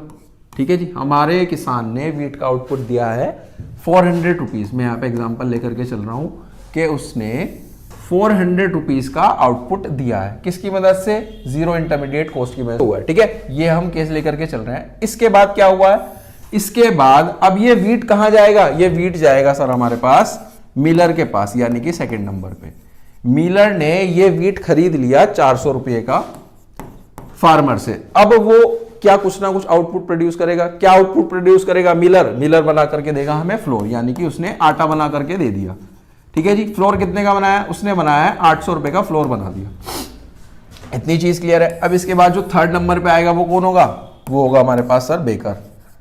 कौन होगा, बेकर। बेकर ने ये 800 का फ्लोर परचेज करा और इससे क्या बनाया, इससे बनाया हमारे पास बिस्किट्स बना दिए। बिस्किट्स कितने के, 1000 के। ठीक है जी, ये हमारे पास एक केस है। अब इस केस की मदद से हम समझने की कोशिश करते हैं कि हमारे पास वैल्यू जनरेशन कितने का हुआ है। ठीक है जी, अगर हम किसी इंडिविजुअल से पूछे कि हमारे पास यहां पे कितना वैल्यू का जनरेशन हुआ है, तो वो आ जाएगा हमारे पास, इन सबको प्लस करेंगे, वो कहेगा कि इन सबको प्लस कर दो सर, ये आ जाएगा 2200 के 1000 प्लस 800 प्लस 400, है ना। तो ये कह देगा कि हमारे पास ये वैल्यू जनरेशन हुआ है। ठीक है, क्या ये चीज सही है, नहीं, ये एक्चुअल हमारे पास वैल्यू का जनरेशन नहीं है। इसमें हमारे पास एक प्रॉब्लम आपको देखोगे कि जो 800 का आपके पास फ्लोर है, क्या इसमें 400 ऑलरेडी इंक्लूडेड है। जो 1000 के बिस्किट का प्रोडक्शन हुआ है, क्या इसमें 800 का ये फ्लोर ऑलरेडी इंक्लूडेड है। तो यहाँ पे तो एक प्रॉब्लम हो गई। इस प्रॉब्लम को हम क्या बोलते हैं, प्रॉब्लम ऑफ डबल काउंटिंग। यहाँ पे कौन सी प्रॉब्लम हो गई है, प्रॉब्लम ऑफ डबल काउंटिंग। ठीक है जी, अब सही जो नेशनल इनकम है वो कैसे कैलकुलेट होगी, उस कैलकुलेट करने के हमारे पास बेसिकली यहाँ पे 2 तरीके होते हैं। ठीक है, सबसे पहले तो ये केस समझ में आया आपको कि कैसे केस है कि हमारे पास एक प्रॉब्लम हो रही है जिसको हम प्रॉब्लम ऑफ डबल काउंटिंग बोलते हैं। ठीक है, देखो जो करेक्ट नेशनल इनकम है इसके 2 मेथड हैं। एक तो है हमारे पास final output method, final output method. एक होता है हमारे पास value added method, value added method.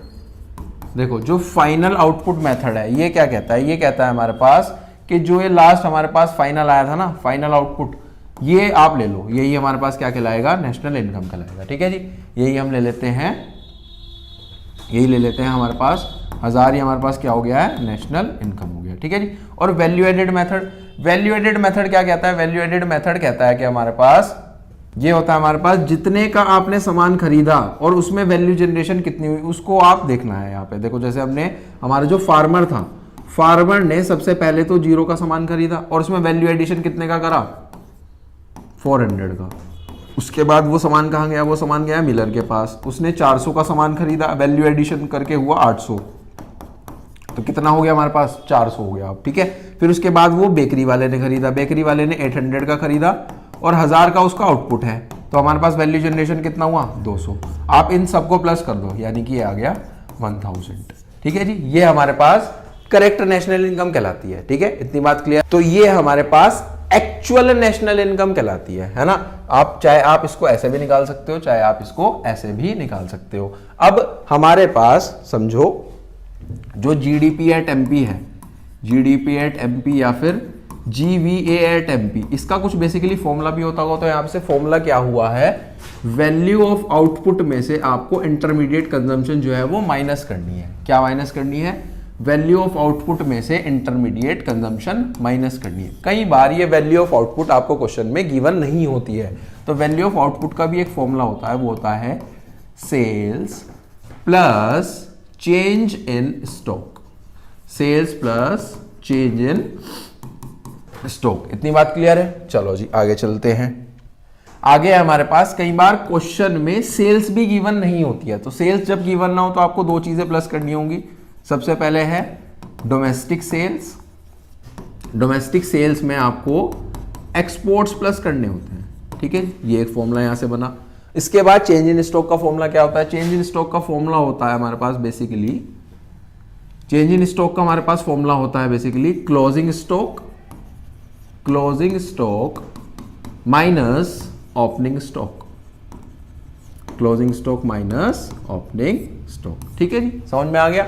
और जो हमारे पास ये होता है थर्ड नंबर पे, देखो इस वाले फॉर्मूला में हमने ये पढ़ लिया। कई बार ये भी गिवन नहीं होता, इंटरमीडिएट कॉस्ट या फिर इंटरमीडिएट कंजम्पशन। तो इसका फॉर्मूला होता है, इसका इंटरमीडिएट कंजम्पशन है, ये बेसिकली हमारा रॉ मटेरियल होता है किसी भी चीज को प्रोडक्शन करने में। ठीक है जी, समझ में आया। तो इसका बेसिकली फॉर्मूला क्या होगा, इसका फॉर्मूला होगा वही डोमेस्टिक परचेजेस प्लस इंपोर्ट्स।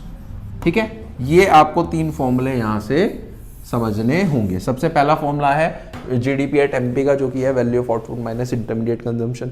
फिर कई बार वैल्यू ऑफ आउटपुट और इंटरमीडिएट कंजम्पशन की वैल्यू क्वेश्चन में गिवन नहीं होती है। अगर गिवन नहीं होगी तो वैल्यू ऑफ आउटपुट कैसे निकलेगा, ये निकलेगा sales plus change in stock की मदद से। कई बार सेल्स भी गिवन नहीं है, तो आपको क्या करना पड़ेगा, डोमेस्टिक सेल प्लस एक्सपोर्ट्स, और चेंज इन स्टॉक होता है closing stock minus opening stock. और यहाँ पे इंटरमीडिएट कंजम्पशन का जो फॉर्मूला होगा वो क्या होगा, डोमेस्टिक परचेजेस प्लस इंपोर्ट्स। इतनी बात क्लियर है। चलो जी अब चलते हैं अपने बेसिकली क्वेश्चंस की तरफ। देखो क्वेश्चन को रीड करते हैं। सबसे पहले क्वेश्चन है कैलकुलेट वैल्यू ऑफ आउटपुट और GVA eight MP, GVA eight MP निकालना है और वैल्यू ऑफ आउटपुट आपको निकालनी है। ठीक है जी, उसके बाद क्या क्या गिवन है, ओपनिंग स्टॉक है, क्लोजिंग स्टॉक है, purchase of raw material, sales, indirect tax और सब्सिडीज। ठीक है, सबसे पहले हम फॉर्मूला लगाएंगे। हम क्वेश्चन नंबर 1 कर रहे हैं, लिख लो।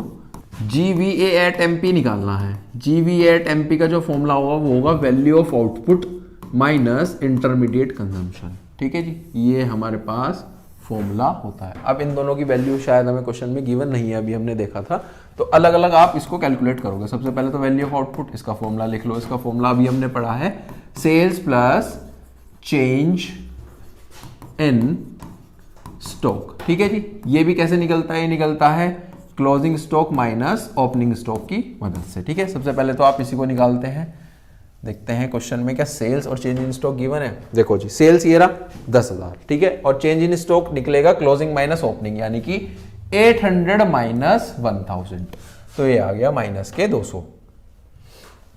सेल्स है हमारे पास 10,000, ये है हमारे पास 800 और ये है हमारे पास 1000, तो ये आ गया माइनस का 200 यहां से। ठीक है, माइनस का 200, तो ये आ गया 9800। क्या है ये, वैल्यू ऑफ आउटपुट। क्वेश्चन में जब भी आप सॉल्यूशन करोगे एग्जाम में, तो वैल्यू ऑफ आउटपुट और आईसी मत लिख के आना, वहां पे फुल फॉर्म ही लिख करके आनी है आपको। वैल्यू ऑफ आउटपुट है हमारे पास 9800। ठीक है जी, अब आपको इंटरमीडिएट कंजम्पशन और चेक करना है। इंटरमीडिएट कंजम्पशन जो है वो परचेज के फॉर्म में गिवन होता है। क्या क्वेश्चन में परचेज गिवन है, ये रहा sir, purchase of raw material, इसको यहां से उठाओ 200। ठीक है, लिख दो यहां पर 200। तो 200 जब आपने लिखा तो ये आ गया हमारे पास 9600। क्या है ये है हमारे पास जीवीए एट एमपी। यही हमें निकालनी थी, हमें दो चीजें निकालनी थी, वैल्यू ऑफ आउटपुट और जीवीए एट एमपी। क्वेश्चन हमारा कंप्लीट हुआ। चलते हैं नेक्स्ट क्वेश्चन की तरफ। देखो जी, नेक्स्ट क्वेश्चन क्या है, फ्रॉम द फॉलोइंग डाटा, इस डाटा की मदद से आपको जीवीए एट एफसी निकालना है। क्या निकालना है, GVA at FC, GVA at FC। क्या ये भी एक एग्रीगेट है? लेकिन हमें जो फॉर्मूला पता है वो क्या, किसका पता है? वो पता है GVA एट MP का फॉर्मूला पता है ना। GVA एट MP का हमें फॉर्मूला आता है। फॉर्मूला क्या होता है? Value of output minus intermediate consumption. इस एग्रीगेट की मदद से फिर हम अपना GVA एट FC बाद में निकालेंगे, है ना। कैसे निकलेगा? GVA एट MP यहाँ पे रखा और सिंपल MP से FC पे जाना है तो माइनस नेट कर दोगे आप यहाँ पे, है ना। तो सबसे पहले तो इसको ही निकालते हैं। वैल्यू ऑफ आउटपुट देखते हैं क्वेश्चन में क्या गिवन है। देखो वैल्यू ऑफ आउटपुट नहीं गिवन होता तो sales plus change in stock. Sales ये रहा 180 और चेंज इन स्टॉक है हमारे पास 15। ये निकला हमारे पास 180 plus 15 minus intermediate consumption. Intermediate consumption question में चेक करते हैं कितना है। क्या परचेज गिवन है? ये रहा sir purchase of raw material, ये हमारे पास क्या कहलाता है? Intermediate consumption. ये 100 गिवन है, आप इसको यहाँ पे लिख लो 100। तो ये आ गया हमारे पास 180 में 15 जोड़े आपने, आ गया 195 माइनस 100 यानी कि 95 करोड़। जितना भी करोड़ गिवन हो या लैक्स गिवन हो उसके अकॉर्डिंग ही आपको लिखना होता है ना, यूनिट्स लिखनी होती है। ये हो गया हमारे पास 95 करोड़। अब 95 करोड़ को यहाँ पर रख दो, 95 आ गया माइनस इसमें से NIT करना है। क्वेश्चन में क्या NIT गिवन है? NIT का फॉर्मूला अगर नहीं गिवन होता तो होता है हमारे पास IT minus subsidies. Subsidies given है 10।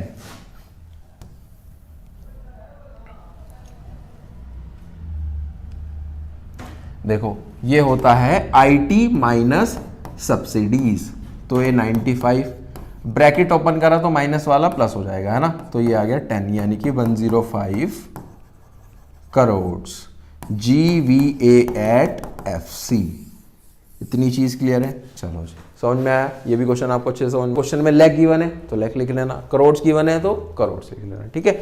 चलो नेक्स्ट क्वेश्चन की तरफ चलते हैं। नेक्स्ट क्वेश्चन क्या है? नेक्स्ट क्वेश्चन है हमारे पास कैलकुलेट वैल्यू एडेड निकालनी है। आपको दो फॉर्म्स का यहाँ पर डाटा गिवन है, उन दोनों फॉर्म की आपको क्या निकालनी है? वैल्यू एडेड निकालनी है, ठीक है जी। समझ में आया। सबसे पहले तो हम इसको दो पार्ट्स में डिवाइड कर लेते हैं। क्या एक हमारे पास फॉर्म A है, एक हमारे पास फॉर्म B है, ठीक है जी। फॉर्म A, फॉर्म B और ये है हमारे पास क्वेश्चन नंबर 3। फॉर्म A का जो बेसिकली फॉर्मूला क्या होगा वैल्यू एडेड का, वो होगा हमारे पास value of output minus intermediate consumption, ठीक है जी। ये फॉर्मूला लिख लिया आपने। अब इसमें आपको लिखना है हमारे पास वैल्यू ऑफ आउटपुट का फॉर्मूला, वो होता है sales plus change in stocks. Change in stocks एक फॉर्मूला ये है हमारे पास। फिर इंटरमीडिएट कंजम्पशन भी अगर क्वेश्चन में गिवन ना हो तो इंटरमीडिएट कंजम्पशन हो जाता है हमारे पास परचेजेस, है ना, परचेजेस। ऐसे फॉर्म B का आपको लिखना है। फॉर्म B का जो वैल्यू एडेड है वो है value of output minus intermediate consumption, ठीक है जी। वैल्यू ऑफ आउटपुट अगेन वैसे ही निकलेगा हमारे पास sales plus change in stock की मदद से, है ना, इसको चेंज बोलते हैं। और इंटरमीडिएट कंजम्पशन कैसे निकलेगा? जितना भी हमारे पास परचेज हुआ हो, ठीक है। समझ में आया। अब क्वेश्चन में जितनी भी गिवन चीजें हैं उन पर चलते हैं। सबसे पहले क्या गिवन है? सबसे पहले हमारे पास गिवन है sales by form A. Form ए की सेल लिख लेते हैं हम। फॉर्म ए की सेल है हमारे पास 100, है ना, तो यहां पे लिख लो आप 100 लिख लिया सर। आगे चलते हैं। आगे क्या गिवन है? Purchase from firm B. B से आपने परचेज करी है, किसने? ए ने परचेज करी है। ए ने परचेज करी है तो कितनी है? 40। ए की परचेज है हमारे पास 40, ठीक है जी। ए की परचेज आ गई, बहुत बढ़िया। नेक्स्ट पे चलते हैं। नेक्स्ट है परचेज फ्रॉम फॉर्म ए। ए से खरीदा है किसने? बी ने खरीदा है, तो कितना आ गया? 60। ये आ गई हमारे पास बी की परचेज। फॉर्म बी की परचेज आ गई है 60। ए की परचेज मिल गई है, बी की परचेज मिल गई है, यानी कि इंटरमीडिएट कंजम्पशन दोनों का हमें मिल चुका है। नेक्स्ट पे चलते हैं। नेक्स्ट है हमारे पास sales by firm B. B की सेल गिवन है 200, बी की सेल गिवन है 200। बस नेक्स्ट आपको क्या स्टेप करना है कि दोनों का आपको चेंज इन स्टॉक लिखना है ना। तो फॉर्म ए की बात करते हैं। देखो फॉर्म ए का ओपनिंग और क्लोजिंग दोनों उठाओ यहां से वैल्यू। जो क्लोजिंग है वो है हमारे पास 20 ए की, और जो ओपनिंग है वो है 25। तो 20 माइनस 25 यानी कि माइनस का 5, है ना। तो ये आ गया 20 माइनस 25 यानी कि माइनस का 5। 100 में से आपको -5 करने हैं, यानी कि 95 आ गया हमारे पास वैल्यू ऑफ आउटपुट। इसको सॉल्व करते हैं हम। वैल्यू ऑफ आउटपुट की वैल्यू यहाँ पे रखी 95 माइनस इंटरमीडिएट कंजम्पशन जो कि है 40, तो ये आ गया हमारे पास 55 करोड़। क्या इतनी चीज क्लियर है? फॉर्म ए का वैल्यू एडेड आ चुका है 55 करोड़। ठीक है, नेक्स्ट पे चलते हैं। इसका चेंज इन स्टॉक देखते हैं कितना है।